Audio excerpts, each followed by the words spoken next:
J'ai enseigné pendant 10 ans le français au secondaire et j'ai vu la montée, la popularité des MSN. J'avais l'impression dans les brouillons de voir des drôles d'abréviations et des petits bonhommes sourire. Donc, je me demandais si c'était possible qu'il y ait un impact sur la qualité du français.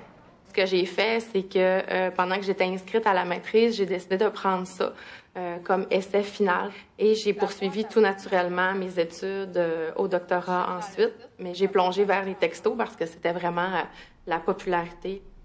C'est clairement indiqué dans le discours des jeunes que pour eux, c'est deux langages, deux manières d'écrire différentes. Donc, c'est pas, il n'y a pas de confusion des genres, il n'y a pas de possibilité pour eux, en contexte formel, donc en production écrite par exemple, d'utiliser les abréviations des textos. Et les textos étaient utilisés pour faire un réseautage.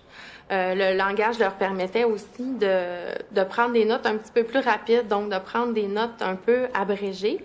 Et la saisie automatique leur permettait parfois d'écrire un mot correctement plutôt que de l'écrire de la mauvaise façon. C'était souligné ou l'appareil faisait une suggestion. Et les enseignants qui ont été interrogés dans l'enquête, dans le cadre de l'enquête, bien, eux ont affirmé qu'ils ne trouvaient pas de traces non plus dans les copies formelles des élèves. Donc, on peut affirmer là, pour la population qui a été interrogée qu'il n'y avait pas nécessairement d'impact.